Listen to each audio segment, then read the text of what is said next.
계속해서 우리가 마태복음 산상설교의 말씀 중에 이 팔복에 관련된 말씀을 묵상하고 있습니다. 이 산상설교는 하나님의 통치 아래 살아가고 있는 천국 백성들이 이 땅에서 어떠한 삶을 살아야 될지 삶에 대한 규범과 규례를 말씀하고 있다고 했습니다. 그리고 이 산상설교 가운데 제일 먼저 등장하는 이 팔복은 하나님 나라의 백성들, 즉 오늘날 이 시대를 살아가고 있는 우리 성도들이 가져야 될 인격적인 특징과 성품을 소개한다고 말씀을 드렸습니다. 우리 모두 다가 예수 그리스도를 나의 구주로 고백하고 하나님의 자녀가 될 때는요, 여러분들에게는 영적인 재출생이 일어난 것입니다.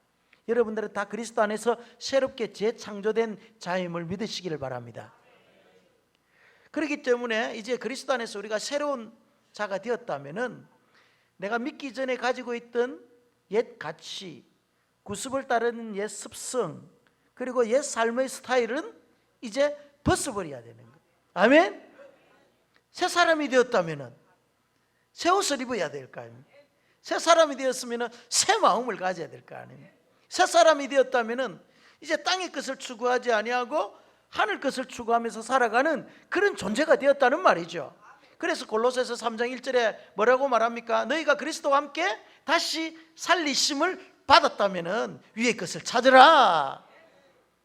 그리고 에베소서 4장 22절에서 24절 말씀에 너희는 유혹의 욕심을 따라 썩어져가는 구습을 따르는 옛사람을 벗어버리고 오직 너희의 심령이 새롭게 되어 하나님을 따라 의와 진리의 거룩함으로 지으심을 받은 새 사람을 입어라. 유혹의 욕심을 따라 썩어가는 구습 다 벗어버려야 되는 거예요. 로마서 12장 2절에 너희는 이 세대를 본받지 말고 오직 마음을 새롭게 함으로 변화를 받아 하나님의 선하시고 기뻐하시고 온전하신 뜻이 무엇인지 분별하라. 여기에서 우리 그리스도 안에서 재창조함을 받은 자들은 반드시 어떻게 되어야 된다는 것입니까? 위를 바라보며 하늘 가치를 추구하며 옛사람의 그 모든 더러운 때를 다 벗어버리고 마음이 새롭게 되어져야 된다. 그러면 이것을 이끄는 원동력, 동인이 뭐냐 말이죠. 우리의 마음을 새롭게 하고 우리의 가치 체계를 전환시키고 옛사람을 벗어버리도록 하는 그 동인, 이끄는 힘이 뭐죠? 그것은 바로 하나님 나라의 가치 원리인 말씀을 쫓아 살아가는 것입니다. 하나님의 말씀을 따라 사는 거예요. 그리고 우리 안에 계신 내주하신 그 성령님의 인도하심을 쫓아 살아갈 때에 우리는 옛사람의 그 성품을 벗어버릴 수 있고 옛 가치 체계를 벗어버릴 수 있고 우리가 그리스도 안에서 심령이 새롭게 되어질 수 있는 것입니다. 어느 날 성령님께서 하나님의 존재 앞으로 우리를 인도하실 때가 있어요. 주권적으로 어느 날 나도 생각지도 못한 그날, 이때 우리가 무엇을 보게 됩니까? 파산된 나의 모습을 보는 거예요. 하나님 앞에서 무너져 있는 나의 모습, 하나님의 그 영광과 하나님의 크심과 하나님의 그 거룩하심 앞에 내 자신의 실존을 발견하게 되는 것입니다. 이것이 바로 영적인 가난이라 했잖아요. 하나님 앞에서 나의 초라한 모습을 발견하는 것. 그래서 하나님 앞에서 나의 연약함을 발견한 사람은 자신의 제약된 모습을 바라보면서 슬퍼할 수밖에 없잖아요. 이것이 애통이라 했잖아요. 그렇죠? 하나님의 그 거룩하심 앞에 나의 모습을 비춰보니까 나는 너무너무 추악한 죄인입니다. 나는 더러운 죄인입니다. 이것 때문에 말이죠, 슬퍼하고 애통하는 것입니다. 파산되고 무가치한 자신을 발견하면 말이죠, 애통할 수밖에 없다라는 것입니다. 내면에 꿈틀거리는 죄악의 실존을 본 사람은 거룩하신 하나님 앞에 어떻게 자기 자신을 주장할 수 있는 사람이 되겠습니까? 내가 뭔가 쥐고 있고 내가 뭔가 가지고 있고 내가 뭔가 된 줄 아는 사람들은 뭐 주장할 게 있겠죠. 그런데 그 하나님 앞에 나의 모습을 바라보니까 내가 주장할 건 아무것도 없는 거예요. 이러한 마음이 자동적으로 이제 온유함으로 연결되어지는 거예요. 하나님 앞에 주장할 것이 하나도 없는 모습. 그래서 이 심령의 가난과 그리고 애통하는 마음과 이 온유는 하나님 앞에서 경험되는 자신의 모습을 인식할 때 나타나는 인격적 특징입니다. 여러분, 하나님 앞에서 여러분의 모습을 날마다 한번 비춰보십시오. 그러면 심령이 가난해질 수밖에 없어요. 예? 나의 죄악된 모습을 바라보면서 애통할 수밖에 없다니까요. 온유해질 수밖에 없다라니. 그렇다면 이 온유함이란 뭐냐는 거죠. 온유함이 뭐죠? 헬라어로 보면 프라우스, 이 프라우스라는 것은 짐승을 길들여 주인의 의지대로 움직이게 하는 것이다. 이게 온유라는 뜻이에요. 짐승을 여러분, 와일드한 짐승, 거친 짐승을 말이죠, 길을 들여가지고 주인이 의도하는 바로 이렇게 움직이게 하는, 이게 온유라는 말의 뜻이에요. 문자적으로 표현하면 부드럽다, 그리고 온순하다, 이해심이 많다라는 그런 뜻이 있습니다. 그렇다면은 우리 예수님께서 온유한 자는 복이 있나니 했습니다. 그러면 이 온유함이 정말 부드러운 마음, 이해심이 많은 마음, 그리고 온순한 것을 의미할까요? 그것은 아닙니다. 제가 전에 말씀드렸듯이 이 팔복의 특징 가운데 하나가 무엇이라 했습니까? 이것은 우리가 선천적인 기질이 아니라고 했습니다. 만약에 선천적인 기질이라면요, 태어나면서부터 온유한 사람, 부드러운 사람들이 있습니다. 이해심이 많은 사람들이 있잖아요. 그런데 예수님께서 말씀하신 이 온유함은 성천적인 기질이 아니라는 거예요. 저처럼 태어날 때부터 와일드하게 태어난 사람들, 목소리 크고 다혈적인 사람은 온유함이라는 것은 아닌 거예요. 그렇죠?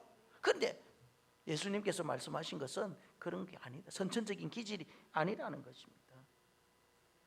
그러면은 예수님께서 말씀하신 온유한 자는 복이 있나니 하실 때 이 온유한 자는 어떤 사람입니까? 먼저 하나님 앞에서 주장할 것이 없는 자신의 모습을 발견하고 이제 하나님의 처분만을 기다리며 그 어떤 결과에도 내가 수용하는 것을 온유한 자.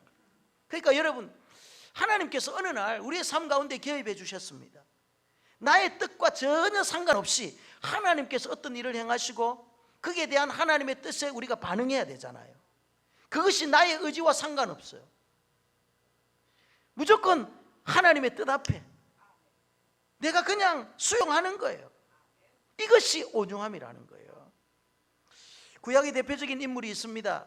민수기 12장 3절에 보면 이 사람 모세는 온유함이 지면의 모든 사람보다 더하더라. 여러분, 모세의 젊은 시절 아시죠? 그는 혈기왕성한 청년이었습니다. 그죠? 주먹으로 사람을 쳐 죽일 만큼 그는 뜨거운 열정의 소유자였습니다. 그런데 성경에서는 이 모세를 온유함이 지면의 모든 사람보다 더하더라 이렇게 말하잖아요. 선천적으로 이 모세는 다혈질적인 그런 기질을 태어났습니다.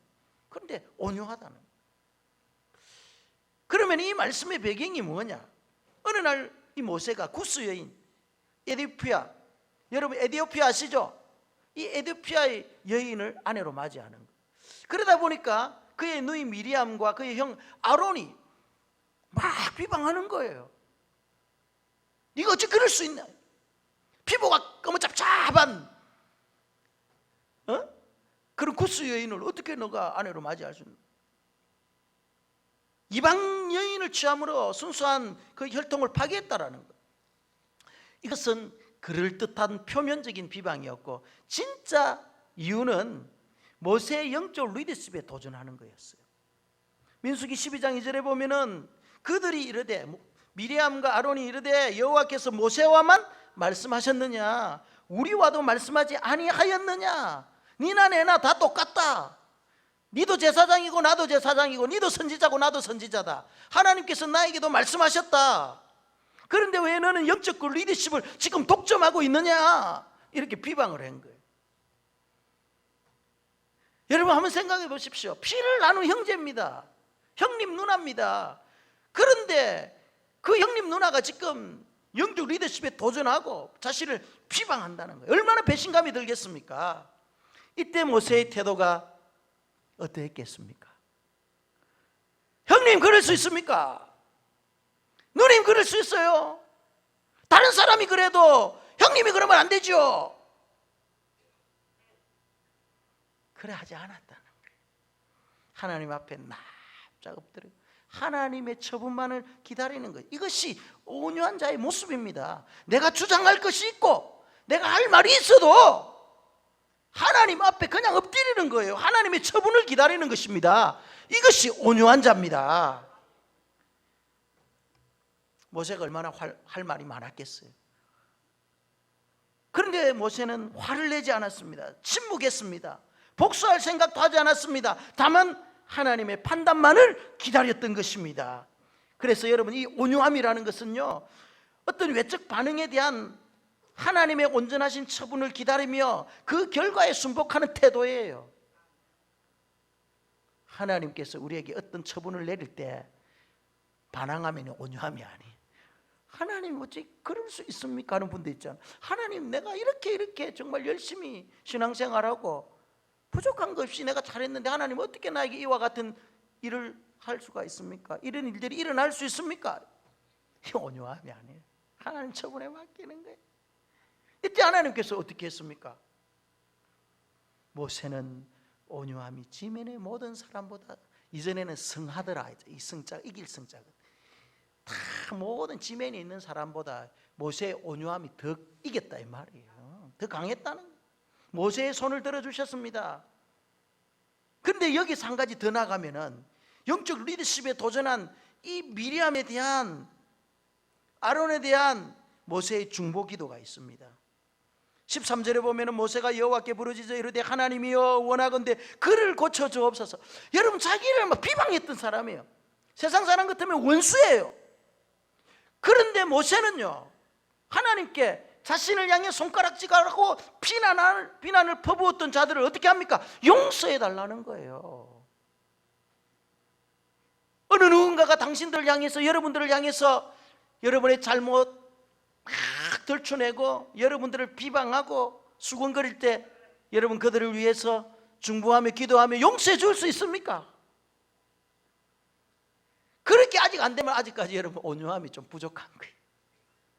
저는 우리 가수원교회 성도님들 정말 여러분을 향해 손가락질하고 꾸짖고 비방하는 자들을 위해서 정말 주님의 마음으로 용서하고 기도하시기를 바랍니다. 그럴 때 진정한 온유함이 찾아오는 거예요. 두 번째, 주님께서 말씀하신 이 온유한 자의 뜻은요, 자신의 권리를 주장할 수 있음에도 불구하고 자신의 권리 포기하는 거예요. 세상 사람들의 관점과 완전히 차이가 있죠. 세상 사람들은 어떻습니까? 이 땅 살아가면서 자신이 가지고 있는 권리를 최대한 주장하려고 한단 말이에요. 요즘 보니까 카드를 쓰면은 막 온갖 혜택이 다 있더라고. 포인트에 보니까, 그죠? 포인트를 가지고 영화도 보고, 포인트를 가지고 뭐 치킨도 먹고, 그가 가지고 있는 권리를 다 사용하더라고 보니까. 그 하여튼 자기가 누릴 수 있는 모든 최대한의 권리를 다 누리는 것이 이 세상 사람들의 특징이에요. 내가 가지고 있는 권리를 이용해서 최대한 혜택을 누리려 합니다. 그러나 온유한 자라는 것은 내가 지금 그 권리를 누릴 수 있고 주장할 수도 있는, 그래서 권리를 이용해서 많은 유익을 누릴 수 있지만 그럼에도 불구하고 그것이 공적인 유익에, 공동체의 유익에 해가 되고 그것이 덕이 되지 않을 경우에는 주장할 수도 있고 내가 권리를 행사할 수 있음에도 불구하고 포기하는 거예요. 모든 것이 가나 모든 것이 유익한 것이 아니요, 모든 것이 가나 모든 것이 덕을 끼치는 것이 아니란 말이에요. 온유한 자들은 이걸 아는 거예요. 내가 이걸 주장할 수 있어요. 모든 것이 옳아요, 가해요. 그러나 그것이 공동체의 유익이 아니라면 내 권리를 포기하는 거예요. 이게 온유한 자라는 거죠. 이 온유의 극치의 본을 보여주신 분이 누굽니까? 예수 그리스도잖아요. 예수님은 하늘의 권위를 모두 내려놓고 낮고 낮은 사람의 모습으로 이 땅에 오셨습니다. 우주 만물의 통치자임에도 불구하고 그는 자신의 권리를 포기하고 종의 형체를 가지고 이 땅에 사람의 모습으로 나타난 거예요. 그래서 빌립보서 2장 6절에서 7절 말씀에 뭐라고 말합니까? 그는 근본 하나님의 본체시나 하나님과 동등됨을 취할 것으로 여기지 아니하시고 오히려 자기를 비워 종의 형체를 가지사 사람들과 같이 되셨으니 곧 십자가에서 죽으심이라. 예? 그러니까 예수님은요, 하늘의 권세, 하나님의 본체이지만은 오히려 그 모든 것들을 종의 형체를 가지고 다 포기하고 권리를 내려놨다라는 거예요. 그럼에도 불구하고 우리 주님은 종으로 이 세상에 오셨지만은 결코 나약한 분은 아니었습니다.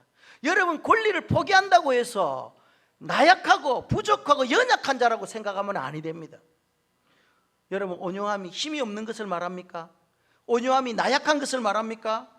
아닙니다. 여러분, 온유함은 강함을 의미합니다. 강하기 때문에 여러분 온유해질 수 있는 것입니다. 강한 자는 자신의 권리를 포기할 줄 알거든요. 여러분, 무술이나 격투기의 경지에 오른 사람들은요, 아무 데서나 자신의 그 무술이나 격투기 그냥 드러내지 않습니다. 그죠? 고수들은요, 하수들 앞에서 자신을 이렇게 드러내지 않습니다. 자신을 위해서 그 힘과 능력을, 그리고 심지어 그 권위를 이용하지 않는 거예요. 진짜 강한 사람들은 이렇게 자신을 드러내지 않는다고, 자신의 권리를 주장하지 않는다고 그것이 약한 자입니까? 아니죠.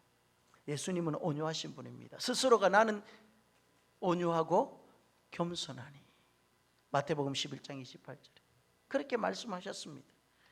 하늘의 권세와 능력을 가졌지만 자신을 비방하고 막 모욕하는 그런 사람들에게 예수님은 절대 보응하지 않았습니다. 예수님께서 십자가에서 못 박혀 죽으실 때 밑에서 사람들이 말이죠, 네가 정말 구원자면은 너를 구원하고 거기서 내려와라, 비방하고 침을 뱉고, 심지어는 말이죠, 예수님을 어떻게 합니까?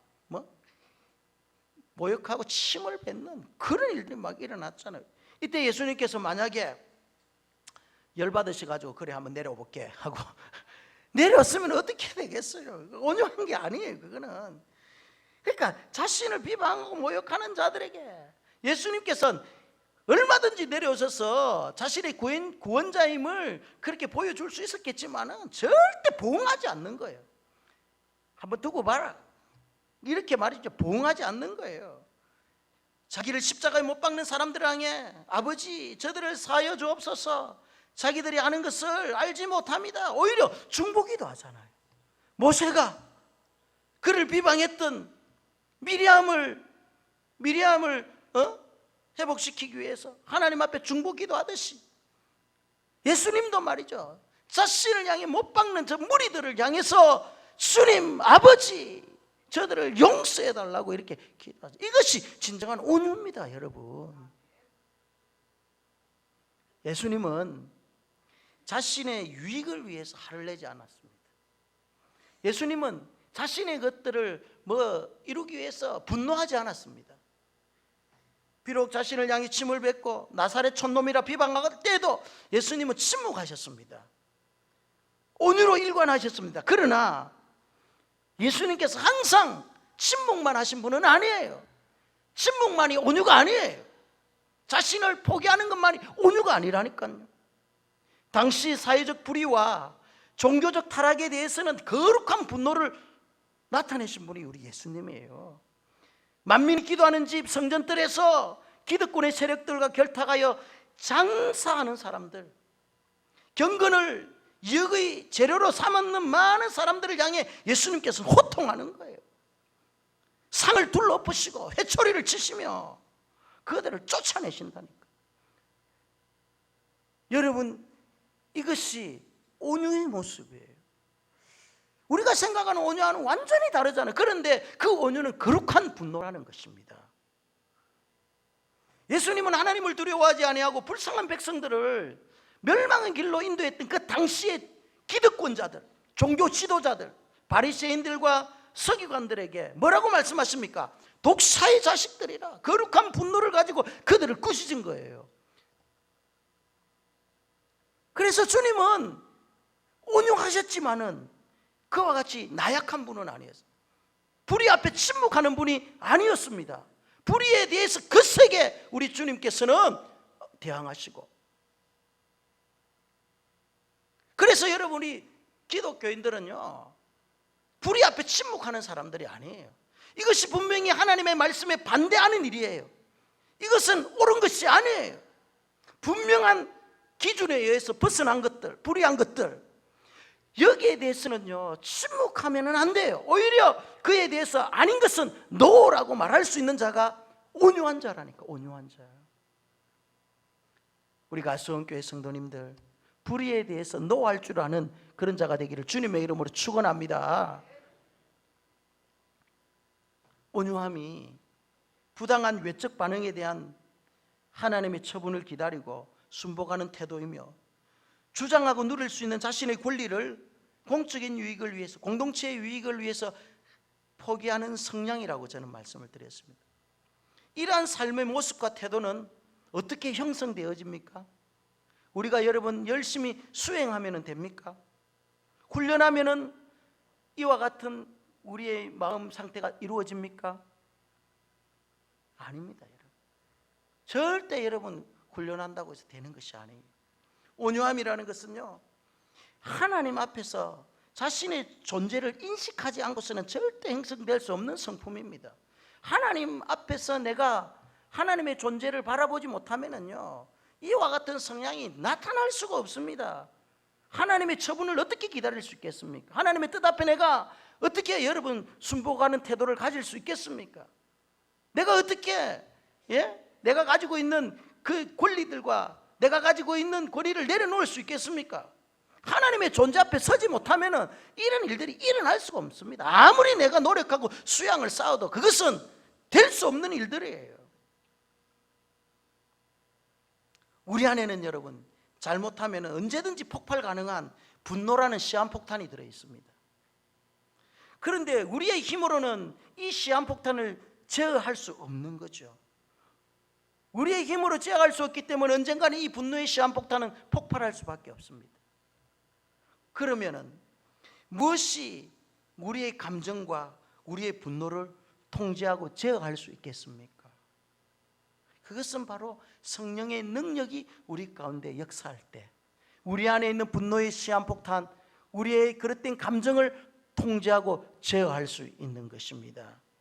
그래서 그리스도 안에서 거듭나지 않은 사람들, 속사람이 변화되지 아니하는 사람들이나 성령의 통제 기능이 없기 때문에 온유한 성품을 그들은 가질 수 없는 거예요, 여러분. 그러니까 성령께서 우리 안에서 우리의 그 내면의 기질들을 잘 통제하고 다스리지 아니하면은 안 된다는, 그러니까 예수 믿지 아니하는 불신자들에게는 성령이 없기 때문에 그들의 안에 있는 그 분노의 감정, 분노의 시한폭탄을 절대 제어할 수 없다는 거예요. 그래서 이 온유함은 성령에 의해서 통제된 내적 기질이에요. 내적 성향이에요. 다시 말하면은 성령께서 우리의 성품을 잘 통제하시고 다듬어 주셔가지고 우리의 삶 속에서 나타나는 이 내적인 성품, 이것이 온유라는 것입니다. 사람은 여러분 각자가 다른 기질을 가지고 태어납니다. 그 기질을 우리는 천성이라고 그래요. 이 기질은 변화되지 않습니다. 그 근본은 절대 변하지 않습니다, 여러분. 그래서 성령께서 우리를 온유한 자로 이끌기 위해서 두 가지 내적 사역을 하는 거예요. 우리의 기질, 나의 힘으로는 변할 수 없기 때문에, 그죠? 성령께서 이제 우리 안에 들어오셔서 내적인 사역을 하시는 거예요. 그 첫째가 뭐냐면은 우리는 죄악의 본성이 있습니다. 그래서 이 죄악의 본성이 나의 내면의 기질을 이용해 가지고 말이죠, 악과 불의를 행하려고 할 때가 있단 말이에요. 이때 성령께서 어떻게 한다는 거예요? 스탑, 멈춰, 통제한다는 거죠. 만약에 성령의 내주하심이 없으면은요, 파열된 차, 브레이크가 파열된 차처럼 그냥 무한질주하는 거예요. 그냥 끝없이 가는 거예요. 그런데 우리 안에 성령이 있으면은요, 막 가다가도 아니야, 브레이크를 밟아라, 스탑 사인을 낸단 말이죠. 그럴 때 멈추는 거죠. 또 하나, 이 성령은 최고의 선을 행할 수 있는 기질로, 그러니까 의를 행하며 하나님께서 세워놓으신 그 기준에 살아갈 수 있도록, 그래서 하나님께서 기뻐하시는 삶을 살아갈 수 있도록 우리의 내면을 다듬어 주시는 역할을 하는 거예요. 그러니까 두 가지의 역할을 하죠. 죄악된 기질을 통제하는 거예요. 그리고 선과 의를 행할 수 있는 기질로 다듬어 주는 거죠. 우리의 내면을 이렇게 온유한 자로 성령께서 이제 만들어 주시는 거죠. 나의 힘과 나의 의지와 내가 가지고 있는 천성적 기질로는 안 되기 때문에 성령께서 들어오셔서, 내주하시는 성령께서 어떻게 한다는 거예요? 우리를 통제하고 다듬어 주시는 것입니다. 아멘? 여러분이 하실 수 있는 게 아니에요. 그래서 여러분, 성령께서 여러분 가운데 역사하실 때 그 성령을 여러분 무시하지 마시기를 바랍니다. 성령을 소멸하지 말라는 거예요. 성령을 거부하지 말라는 거예요. 성령을 해방하지 말라는 거예요. 그래서 성령이 이끄시는 대로, 성령께서 우리에게 선한 생각을 주실 때 그 선한 생각에 순종하고, 성령께서 노 하시고 아니라고 할 때는 스탑하는 그런 자들이 될 때 여러분은 온유한 자의 모습으로 세워지는 것입니다. 이제 온유한 자가 받게 될 복에 대해서 주님은 뭐라고 말씀하십니까? 5절, 온유한 자는 복이 있나니 그들이 땅을 기업으로 받을 것이다. 여러분 땅 좋아하시죠? 땅. 세상 사람들이 땅을 얻는 방법이 뭐죠? 장로님, 땅 뭐로 사죠? 예, 세상 사람들이 땅을 얻는 방법은요, 돈의 힘을 빌리는 거예요. 또 세상 사람들이 땅을 차지하기 위해서는요, 폭력과 권력과 전쟁을 일으켜서 그 땅을 얻는 거예요. 그런데 주님은 그게 아니야. 온유한 자가 땅을 기업으로 받는다는 거죠. 한때 여러분, 신은 죽었다라고 한 실존주의 철학자가 있었습니다. 그 사람이 니체입니다.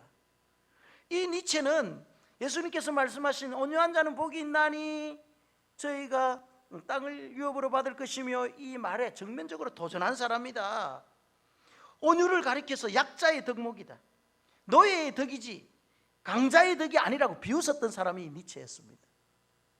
그래서 이 사람이 주장한 게 뭐냐면 초인의 힘, 초인의 정신.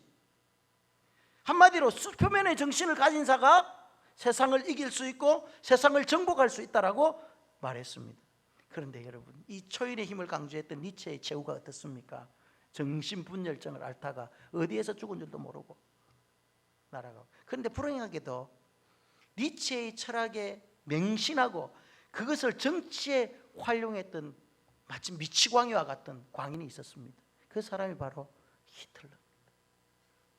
니체로부터 슈퍼맨의 정신을 이어받아 세계를 그는 정복하려고 했습니다. 무력으로 세상의 땅을 정복하려고 했습니다. 그 결과 지구상에 있는 수많은 사람들이 전쟁이라는 끔찍한 재앙의 희생물이 되었죠. 온유가 빠진 슈퍼맨의 시대 정신은요, 저주받은 폭력이요, 지옥의 역사임을 우리에게 가르쳐주는 거예요. 그런데 예수님은 이 예수님의 그 온유를 비웃었던 이 니체와 히틀러 앞에 예수님은 패배자의 모습이 아니라 승리자의 모습. 그때 당시에 예수님은 정말 힘없이 죽은 것 같아요. 힘없이 십자가에 못 박힌 것 같아요. 예수님은 땅을 하나도 차지하지 못한 것 같아요. 그런데 결국은 온유한 자가 복이 있나니라고 말씀하신 그 예수님께서는요, 승리자요 강자가 되어서서 지금도 찬양과 경배를 받고 계시는 분입니다. 누구의 말씀이 진리입니까? 예수 그리스도의 말씀이 진리잖아요. 그렇기 때문에 온유한 자가 땅을 유업으로 받지 폭력과 전쟁과 초인적인 그 시대 정신, 이게 아니에요. 그러면은 온유한 자가 받게 될 그 땅이 구체적으로 뭡니까? 이 무슨 땅을 말합니까? 이거는 여러분이 좋아하는 그 땅을 말합니까? 땅은 유업의 개념입니다. 베드로전서 1장 4절에 보면은 이런 말씀이 있습니다. 썩지 않고 더럽지 않고 쇠하지 아니한 유업을 있게 하시나니, 유업이라는 말이 나왔습니다. 곧 너희를 위하여 하늘에 간직한 것이라. 그러니까 유업이라는 말과 함께 하늘이 다시 동시에 등장하죠. 고린도서서 6장 9절에 보면은 불의한 자가 하나님의 나라를 유업으로 받지 못할 줄 너희가 알다. 그러니까 하나님의 나라와 유업이 같이 등장하죠. 고린도전서 5장 50절 말씀에 혈과 육은 하나님 나라를 이어받을 수 없고 썩는 것과 썩지 아니하는 썩는 것은 썩지 아니할 것을 유업으로 받지 못한다. 그러니까 여기서 계속 공통적으로 등장하는 낱말이 뭡니까? 하나님 나라와 유업이 같이 가는 거예요. 그러니까 이 유업과 관련되는 건 하나님 나라라는 거죠. 하나님의 나라는 우리가 이 땅에서 얻게 되는 현재적인 성격과 함께 완성될 미래적 성격이 있다고 했잖아요. 여러분, 하나님의 나라는 지금 우리 가운데 임하고 있습니다. 아멘. 하나님의 통치 영역 안에 있는 것이 하나님의 나라잖아요. 오늘 이곳에 하나님께서 임재하시고 역사하시고 통치하시면 이곳이 하나님의 나라잖아요. 아멘. 믿습니까? 여러분의 마음에 하나님께서 통치하시고 하나님께서 다스린다면 여러분의 마음은 천국이잖아요. 그러니까 현재 지금 하나님의 나라는 우리 가운데 임한 거예요. 그러나 이 하나님의 나라는 앞으로 완성될 미래적인 성격도 있다는 거예요. 그 미래는 언제죠? 하나님의 나라가 완성되는 그날, 죽을 때입니까? 예수 그리스도께서 다시 이 땅에 오실 때, 그때 하나님의 나라는 완성되어지는 거예요. 그래서 여러분들께서 이 땅에서 하나님 나라뿐만 아니라 앞으로 완성될 그 하나님의 나라를 향해서 지금 우리는 달려가고 있는 거예요. 아멘. 그러면 우리가 이제 하나님 나라를 유업으로 받았다고 하면 현재뿐만 아니라 앞으로 완성될 하나님 나라, 그 주인공이 됐죠. 여러분, 하나님 나라의 유업을 다 받았죠. 예수 그리스도를 믿음으로 말미암아 천국 백성 되었잖아요. 이것은 우리가 장차 하나님의 나라에 가게 될 미래적인 땅을 말하는 거죠. 그렇다면은 이 하나님의 나라가 이 땅에서 우리에게 이루어지는 것, 그 유업이, 하나님의 유업이 이 땅에서 이루어진다는 것은 무엇을 의미하느냐? 그 땅이 뭐냐 말이죠. 이 땅에서의 하나님의 나라 유업, 온유한 자가 받게 될 그 유업이 뭡니까? 이 땅에서 그것은요, 온유함을 통해서 얻게 될 가장 그 하나님께서 주시는 그 복, 그 유업은 우리의 삶의 가장 가까운 곳에서부터 시작되어진다는 거예요. 그 복이, 그것이 어디냐면 가정이에요. 가정. 온유한 아내가 가정에서 얻게 될 땅의 유업이 뭐겠습니까? 자, 아내들에게 묻습니다. 아내들, 졸지 마시고 아내들에게 묻습니다. 여러분들이 가정에서 얻게 될 가장 소중한 땅의 유업이 뭡니까? 누가 자녀를 했습니까? 남편이잖아요. 남편. 성실하고 신실한 남편. 여러분들이 온유해지면은요, 여러분의 가정에 남편이 신실하고 성실한 최고의 신랑감이 되는 거예요. 이거 뭐다? 온유한 자가 땅에서 누리는 유업이에요. 유업. 반대로 남편들에게 묻습니다. 여러분들에게 있어서 가장 귀중한 땅의 유업이 뭡니까?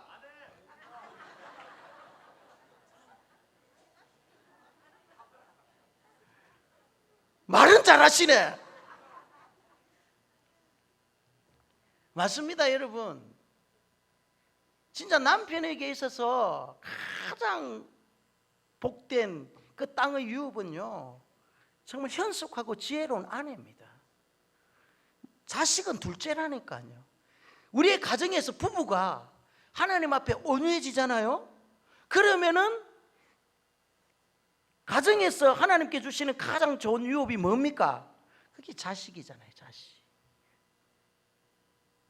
가정이 가장 가정이 모든 자녀들과 부모가 온유해지면 그 가정이 하나님께 주시는 땅이 유업이 뭡니까?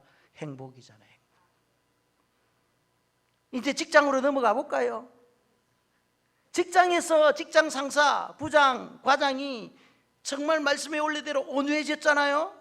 그러면은 그 온유함을 통해서 누릴 수 있는 땅의 기업이 뭡니까? 예? 부하 직원들의 존경함이잖아요. 그죠? 부하 직원이 말이죠, 온유해지면은 그 직장에서 누리는 땅의 유업이 뭘까요? 예, 사랑과 인정을 받는 거죠. 그죠? 그러니까 우리가 이 땅에서 누리는 그 유업이라는 것은 여러 포괄적인 개념이에요. 가까이는 우리의 가정에서부터, 우리의 직장에서부터, 나의 삶의 현장에서 그 땅의 유업이 우리에게 다 주어지는 거예요. 온유할 때. 여러분, 온유하기만 하면 이와 같은 역사가 일어날 줄 믿습니다. 여러분의 삶 속에서 나타나는 모든 유익들, 온유함으로 받는 복이에요. 땅의 유업이에요. 말씀의 결론을 내리겠습니다. 온유함이라는 것은 하나님의 거룩하신 성품 앞에 선 우리의 모습이에요. 외부적 반응 앞에 주장할 것이 없어서 그저 하나님의 처분만을 기다리는 태도예요. 나의 권리와 특권을 주장할 수 있음에도 불구하고 공동체의 유익과 타인의 행복을 위해서 자신의 권리를 내려놓는 마음의 태도가 온유해요. 철저하게 성령에 의해서 통제되어지고 다듬어진 이 내면의 성품, 이것이 주님께서 원하는 온유함이에요. 이런 자들에게 하늘나라의 영원한 유업을 우리에게 주셨고, 이 땅에 살 때 주위의 많은 사람들을 통해 행복이라는 이 유업을 온유한 자가 얻게 되는 것입니다. 여러분, 온유함으로 말미암아 하늘과 땅의 유업을 받는 복된 자가 되기를 주님의 이름으로 축복합니다.